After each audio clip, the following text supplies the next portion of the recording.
Muito bem, então em relação ao gerenciamento de estado, nós temos aqui uma opção para nós termos mais detalhes, né, sobre essa questão do gerenciamento de estado. Eu vou entrar nessa opção, daí vou dar uma olhada aqui por cima dessas explicações, que é muita coisa que eu não vou ler isso tudo, evidentemente, né, mas você deve ler, tá bom? Você deve tanto ler com calma esse texto inicial, tá, detalhadamente, e também esses textos secundários que se aprofundam nos pilares ali, tá? Leia com muita atenção e vá comparando com o código que nós colocamos no repositório, tá bom? Bom, ele começa explicando aqui, né, que há atualmente vários gerenciadores de estados para o Flutter, tem muitos mesmo, tá? A maioria envolve utilizar um Change Notifier, tá? A documentação do Flutter informa que o Change Notifier deveria ser usado com um, no máximo 2 listeners, ou seja, uma aplicação grande meio que está fora disso daqui, tá? Tem outros gerenciadores de estados que são bons, mas acabam sendo meio complicados de utilizar, né? Tem o Block, tem o MobX, tem o Provider, que foi o que nós usamos, ó, até o momento. Nos atendeu muito bem, né? Funciona muito bem, tá? Mas o GetX deixa tudo mais fácil, tá? E aqui embaixo, né? Ele vai mostrar quais são as melhoras na performance que o Get traz, tá? Primeiro, ele atualiza só o widget que é necessário. Ele não vai usar o Change Notifier. Você não vai precisar de Stateful Widget, tá? Você vai usar Stateless, ou seja, menos memória será consumida. Você vai deixar o seu projeto realmente organizado, né? Tem telas na nossa aplicação que ela tem um monte de controller, né? Para cada text edit que nós temos, nós criamos um controller. Então, se tiver 20 text edits, são 20 controllers. A gente coloca tudo ali na mesma tela, tá? Com o GetX, não. Você vai colocar esses controllers vinculados aos widgets dentro da tua classe controller. Fica bem mais organizado, tá? Como ele está mencionando aqui no tópico 4. Nós colocamos o init state e o dispose dentro da tela também, dentro da página, né? Com o get não é mais necessário fazer assim, a gente vai colocar dentro do controller, tá? A utilização de streams nós dificilmente utilizamos, não vou entrar nesse método, nesse mérito aqui. A questão de muito consumo de memória RAM é novamente a questão dos statefuls lá, tá? Então ele vai gastar menos memória RAM. O GetX ele sabe o momento exato de tirar um controller da memória. Legal, traz até um exemplo aqui, ó. Uma classe A que chama uma classe B que instancia o controller X, que chama a classe C que usa o controller X, tá? Sair da classe C, o controller X ainda está na memória. Sair da classe B, estou na classe A de novo, não estou mais usando o controller X, ele vai tirar ele da memória. E ele vai informar aqui algumas situações em que ele automaticamente vai tirar o controle da memória. Quando ele não for mais usado, ele tira o cara da memória. A não ser que você diga o contrário, tem como dizer. Get, eu quero esse controle na memória para sempre, ou seja, até que a aplicação, enquanto a aplicação existir, tá? E aí sim ele não vai tirar o controle da memória, tá bom? Daí ele começa a mostrar como é que seria isso, né? Eu crio um controle e estendo ele de get controller. Nós podemos comparar aqui, ó. Nós estávamos trabalhando com, deixa eu fechar essa parte aqui da tradução. Estávamos trabalhando com o tribute grupo tributário, né? Então, o tribute grupo tributário ele tem um list page, tem o edit page e adivinha quem é que ele vai ter?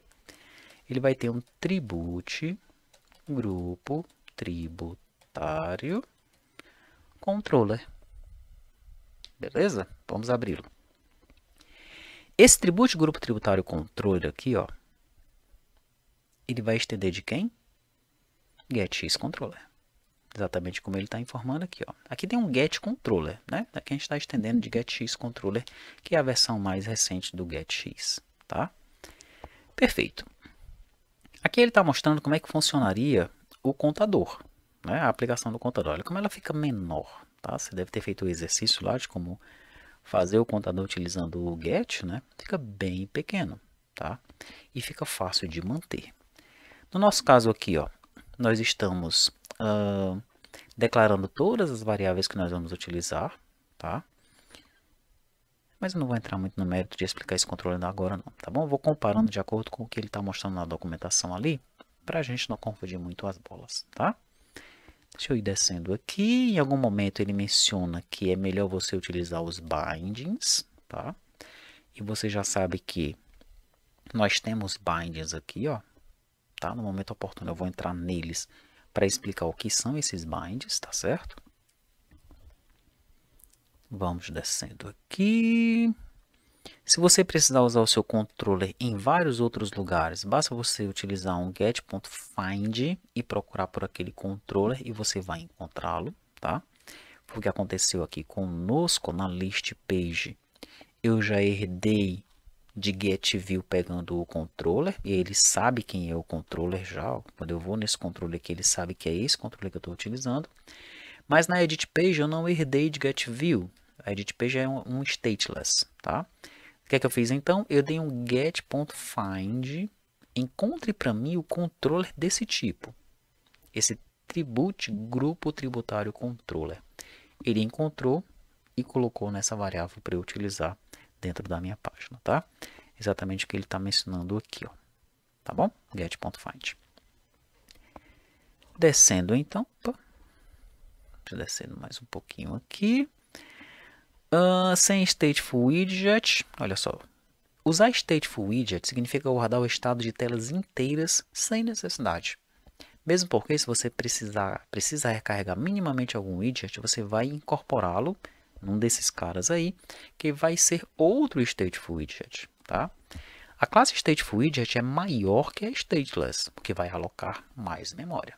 Em duas classes não faz diferença. 100, 200, como no caso de uma ERP, isso vai fazer sim muita diferença na memória.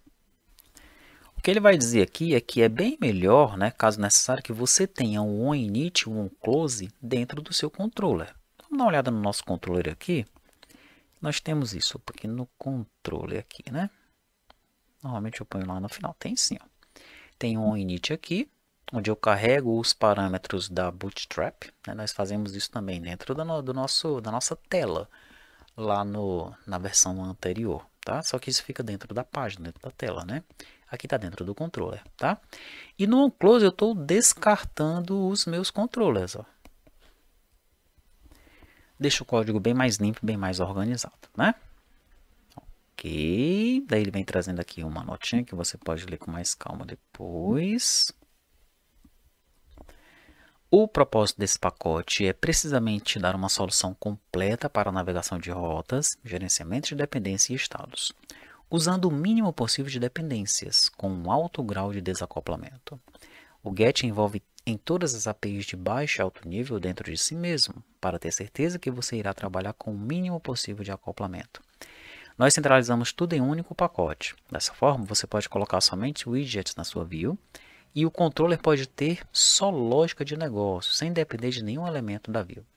Isso fornece um ambiente de trabalho muito mais limpo, para que parte do seu time possa trabalhar apenas com os widgets, sem se preocupar sobre enviar dados para o controller, e a outra parte se preocupe apenas com a lógica de negócio, sem depender de nenhum elemento da view. Bem legal, né? E foi exatamente assim que ficou agora a nossa aplicação, tá? Daí ele vem trazendo aqui um exemplo para simplificar.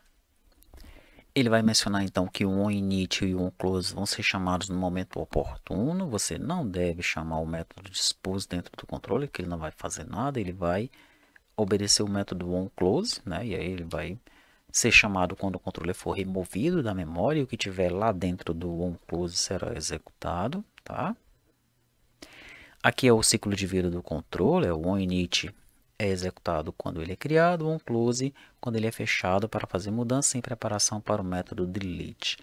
E o delete, você não tem acesso a essa API porque ela está literalmente removendo o controle da memória, tá? Aí vem as formas de uso desses métodos aí. Ok, vamos ver o que tem mais de interessante aqui para eu mostrar para você. Update. Ele vai trazer um exemplo interessante mostrando como o GetX é inteligente. Olha só. ele só vai reconstruir o widget se realmente a variável for alterada, tá? Por exemplo, vamos dizer que você tenha o valor 3 numa variável e o usuário mudou o valor para 3 de novo, tá? Alguns gerenciadores de estado vão reconstruir o widget, o getX não. Ele vai ser inteligente o suficiente para saber o valor é o mesmo. O cara, ele mexeu, ele alterou. Mas é o mesmo valor, eu não vou reconstruir a tela por causa disso. Não vou reconstruir o widget por causa disso. Tá? Ele vai economizando memória, tá certo? Bem aqui mais para baixo, né? Ele vai falar de... Na verdade, já está falando desse getBuilder, mas aqui para cima ele falou, né? Quando você quer controlar o estado, né, de uma tela completa, por exemplo, tá? Você vai utilizar o getBuilder e aí você chama um update, tá? E aí ele atualiza toda aquela tela, tá certo? Mas tem que ficar chamando esse update, né? Já o que ele chama de getX, você trabalha diretamente com um widget ou uma variável que está sendo observada, tá? Mas aqui para baixo, ele menciona aqui sobre esse Reactive State Manager. Se você quer poder, Get te dá o mais avançado gerenciador de estado que você pode ter. O GetX foi construído 100% baseado em streaming e te dá todo o poder de fogo que o block te dá. Ele vai comparando com outros gerenciadores de estado que alguns colegas já utilizam, mas nós não utilizamos aqui no treinamento, tá? Com uma sintaxe mais fácil do que o do MobX. Sem decoration, você pode tornar qualquer coisa em um observable, com somente um ponto OBS, tá? Performance máxima, né? Somando ao fato de ter um algoritmo inteligente para a reconstrução mínima, o Get usa comparadores para ter certeza que o estado mudou. Então aqui está o exemplo de como é que funciona com o GetX. Count 0.obs, ele já sabe que esse cara aqui é um inteiro, né? Count 2, 0.obs. E a soma vai ser o quê? Count 1.value mais count 2.value. Como nós estamos utilizando o OBS, eu tenho que utilizar o ponto value para ter acesso a ele, tá? O que é um pouquinho chato, né? Se eu colocar esse ponto value aí, como é que nós fizemos aqui, ó, no nosso caso? No nosso controller, quando nós utilizamos o OBS, deixa eu pegar um exemplo, pronto. Esse exemplo aqui, ó. Eu tenho um model que é OBS, tá? Daí o que é que eu faço? Eu aponto, né, eu crio essa variável com um underline, né, para informar que ela é uma variável local, tá? Daí eu crio um get para ela. Tá? Eu acesso essa variável, o valor dela, ó, através de um outro nome, agora sem o underline, tá? Dessa maneira, né, eu evito de ficar utilizando o ponto value em outros lugares, eu uso só aqui. E quando eu for utilizar essa variável, que ela é observável, eu utilizo esse nomezinho aqui, ó, Tribute Grupo Tributário Model, né? E não preciso mais ficar utilizando o ponto value, tá? Mesma coisa com o filtro, ó. Criei o filter, que é observável. Daí eu crio um filter aqui que aponta para o ponto value. E aí eu passo a utilizar esse cara e não preciso mais ficar utilizando o ponto value, tá?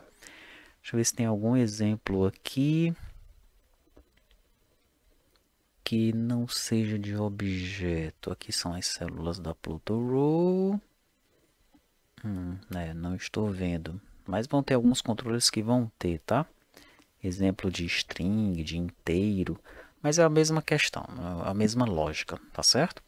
Você cria a variável observável, pega o ponto value dela e atribui para uma outra variável, tá? Que seja do mesmo nome, sem um underlinezinho ali, sem ser uma variável local, tá certo?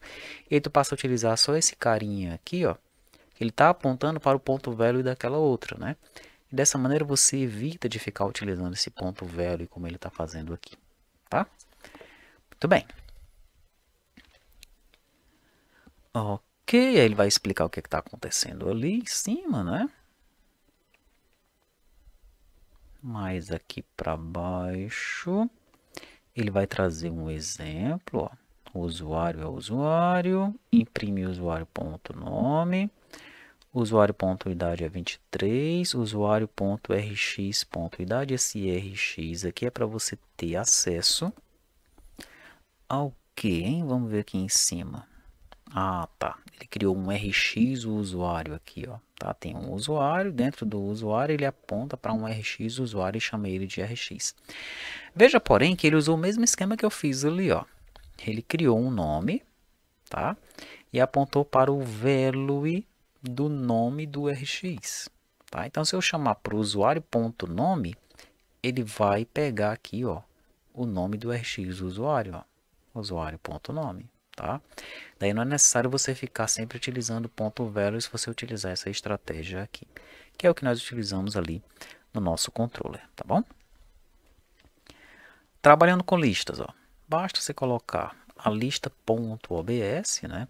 E aí as coisas vão ficar fáceis para você trabalhar com listas também, como ele vai mencionar aqui embaixo, vou deixar para você dar uma lida nisso daí, tá? Daí ele compara aqui, tá? GetX versus GetBuilder versus OBX versus Mixing Builder. São coisas diferentes? São. Todos eles estão dentro do Get, tá? Mas cada um deles tem as suas características, né? O GetX, você vai colocar um ponto .obs na frente, tá?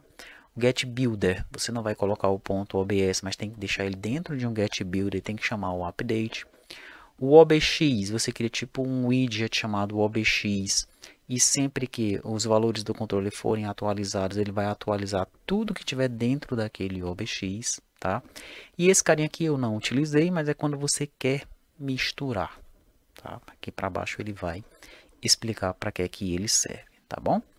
No finalzinho aqui ele explica o que são esses workers, vai te dar suporte ativando callbacks específicos quando um evento ocorrer, tá?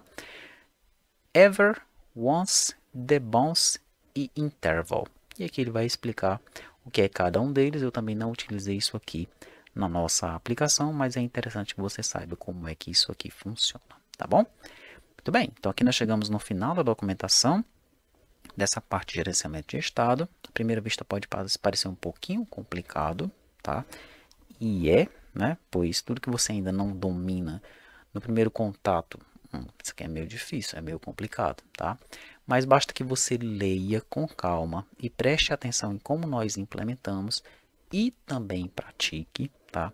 E as coisas elas vão ficar mais claras quando você começar a praticar, tá bom?